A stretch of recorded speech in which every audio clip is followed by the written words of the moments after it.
ቀለበት አድርጓል መባል ቀለበት አደረገ ታሜ ሲሉኝ ሰምቼ ነገሩኝ ልጆች። ከዛ ቲክቶክ አላኩልኝ ሼር አደረጉልኝ እና በውስጥ እጅ ሀይ አልኳት፣ ፎሎ አረኳት ልጅቷን ማለት ነው።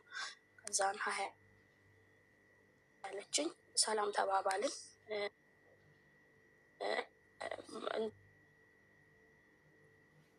እንደዚህ አይነት ሰው ታውቂዋለሽ ምንሽ ነው ምናምን ብዬ ስጠይቃት አዎ አውቀዋለሁ፣ ባሌ ነው የወደፊት ባሌ ነው፣ እንደዚህ ፕሮሰስ ጀምረናል ምናምን አለችኝ። ከዛ የልጁን ፎቶ ምናምን ላኳላት ለሷ ማለት ነው።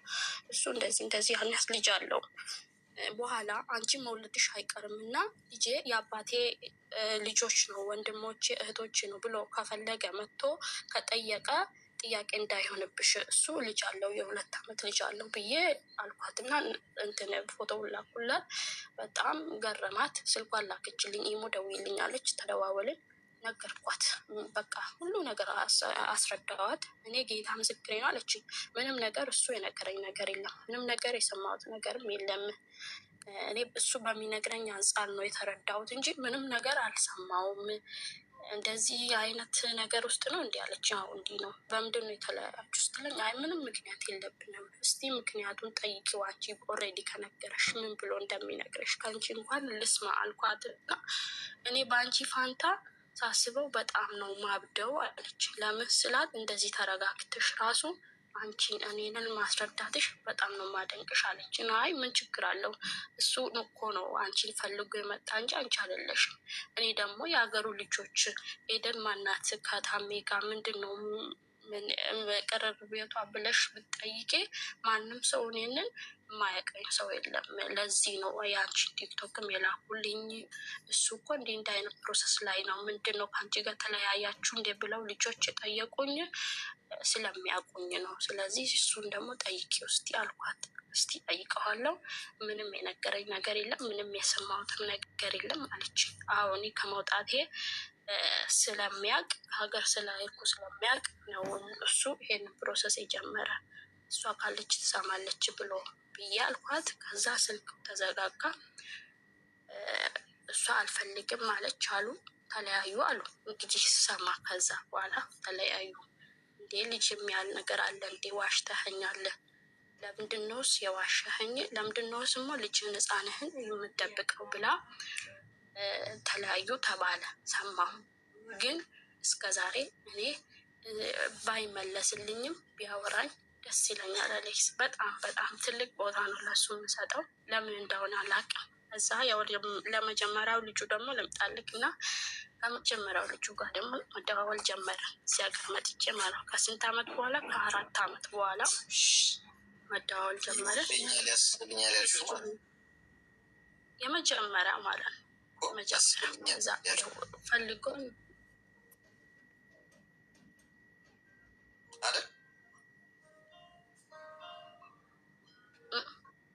ይሰማል።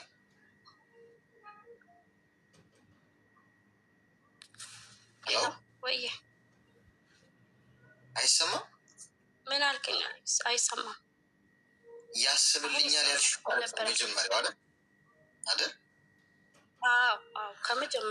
ከመጀመሪያው ልጁ ጋር መደዋወል ጀመርን። ያውቃል ኦልሬዲ እስር ምን አይነት ህይወት እንዳሳለፍኩ ምን ላይ እንደሆንኩ ያውቃል። ዝም ብሎ ይደውልልኛል።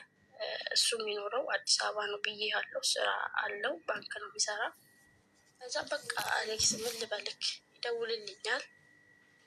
እንደ እህቱም ሆነ እንደምንም ሲደውልልኝ በሳምንት 1 ወይ 2 ይደውላል። እንደተለያያን ያውቃል፣ ምን ላይ እንዳለው ያውቃል። እኔ ከሱ ጋር እንደምሆን ይፈልጋል ይሄ ልጅ ማለት ነው። እኔ ከነ ሁሉ ማንነትሽ እቀበልሻለሁ፣ በአንቺ ላይ ነው ፍቅርን የለመድኩት። አንቺን ነው መጀመሪያ የሳምኩት ሴትን ፍቅር፣ ትንሽም ቢሆን ፍቅር የጀመርኩት አንቺ ላይ ነው። አንቺ የመጀመሪያ አይነሽ፣ ምንም ነገር ከአንቺ ጋር ባላደርግም ብሎ ያወራኛል። ሁሌ ያወራኛል፣ ይደውልልኛል። ሲደውልልኝ ይመክረኛል። 2 ሰዓት ከ2 ሰዓት በላይ ያወራኛል። የወደፊት ነገር ምናምን ያወራኛል። ከሱ ጋር ተጋብቼ ምን አይነት ኑሮ እንደምኖር ይነግረኛል። በቃ እንደምንም አለ አይደል የትዳር ነገር ነው የሚያወራኝ ሁሌ ማለት ነው።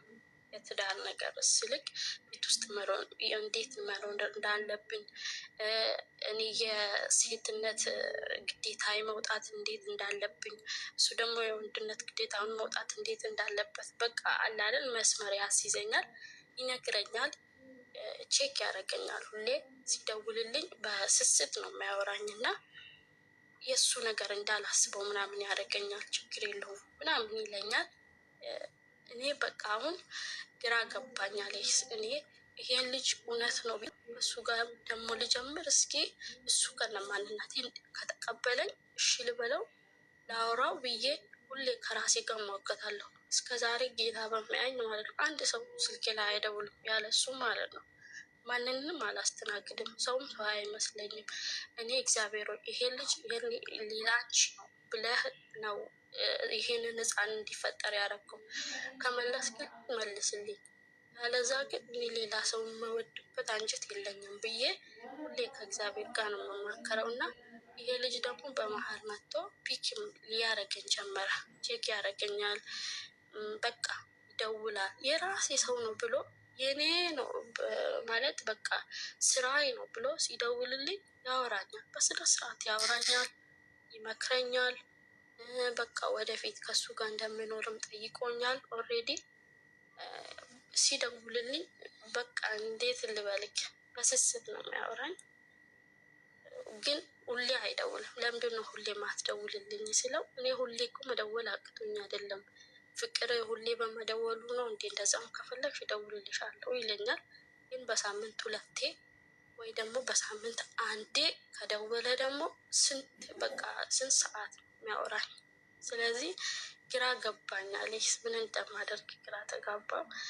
አንዳንዴ ልጅ ያላት ሴት በቃ ኮንፊደንስ የላትም ምናምን ይባላል። እኔ ደግሞ ልጄን በቃ የአባት እንጀራ ጋር ይዤ ሄዳለሁ እንዴ ብዬ በጣም ስጋት ውስጥ ነኝ። አሌክስ ነው እንደዚህ ነው ቆም የምቀረው ነው? እሱ የራሱ ኑሮ ጀምሯል። እኔ እሱን እጠብቀዋለሁ እንዴ ላለው እኔ። ስለዚህ እስቲ አሌክስ አንድ ነገር በላይ የምር ግራ ገብቼ ግራ ተጋባሁ። ለዛ ነው ልጁ የሁለተኛው ነው አይደለ? ማለት ከዚህኛው አሁን ከሚደውልልሽ በኋላ እሺ ይውታልና አዳምጪኝ እስቲ። አሁን ተረጋጊ። ዝብርቅርቅ ካለ ነገሩ እስቲ ቦታ እናስይዝ። ቅድሚያ የሚሰጠውን ቅድሚያ በመስጠት ማለት ነው። አንደኛ አባትነት በልመና አይገኝም። ሚዩት አድርጊ።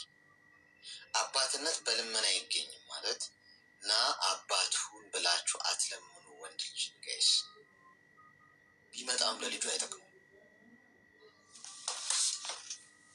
ልጁ አባቱን ይፈልጋል እና አባቱ ነው በእናትህ ደውልለት ምናምን አትበሉ ጋይስ።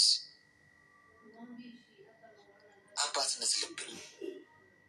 በግፊ የሚመጣ አባትነት በሽታ ነው የሚሆንበት ልጁ ላይ። ሰው ልጁ ሲጠይቀኝ ምን እድሜው ሲደርስ እውነቱን ትነግረዋለሻል።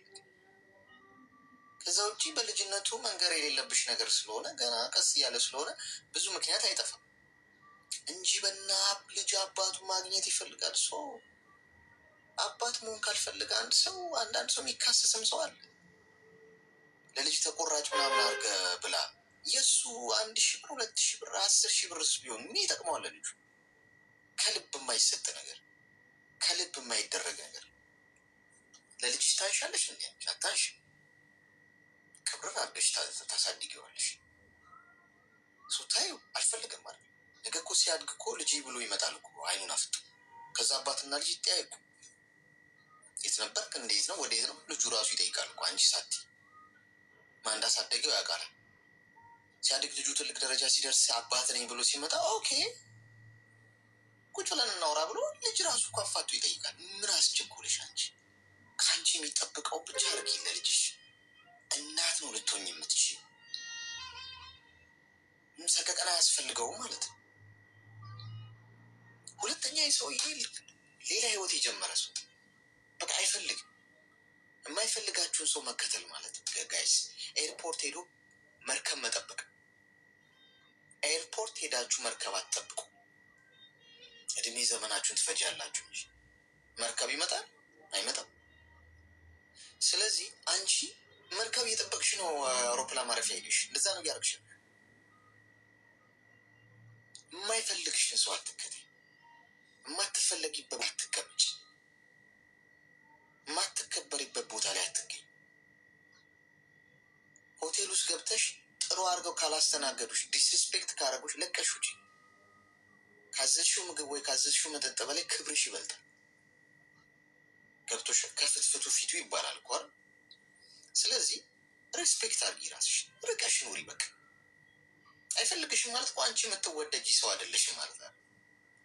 ጋይስ ሰዎች አልፈለጓችሁ ማለት ከእናንተ ጋር ግንኙነት ማቆም ፈለጉ ማለት እናንተ የምትወደዱ ሰው አይደላችሁ። ከእናንተ ሌላው ሰው ተሽሎ ነው ማለት እኮ አይደለም ጋይስ። አንዳንዴ ጥሩ ልብ ሲኖራችሁ ያን የጥሩ ልባችሁ ይረክስባቸዋል። ሰዎች ክብር አይወዱም። አንዳንዴ ራሱኑ በክብር ስትሏቸው እግር መሆንም ይፈልገዋል። ከዛ ደግሞ እሱ ተመልሶ ይመጣል። ይህንን ልንገርሽ፣ በደንብ አዳምጪ። አንቺ ልጅ ያላት ሴት እንደ ሪስፔክት አትታይ ምናምን ያልሽው፣ እንደውም ልጅ ያላት ሲንግል ማም ሆነው ልጃቸውን የሚያሳድጉ ስንት የሚያኮራ ነገር ያላቸዋል። ገብቶሻል? ኩራት ነው ማፈር አይደለም። ምን አባት አንዲት ሲንግል ማም የሆነች ሴት ልጇን ስታሳድግ ምን ያህል ጠንካራ እንደሆነች ነው የሚያሳየው እንጂ የወረደች እንደሆነ አይደለም የሚያሳየው። ምን ምክንያቱም ልጅ ማሳደግ ካላባት ምን ያህል ከባድ እንደሆነ ይታወቃል።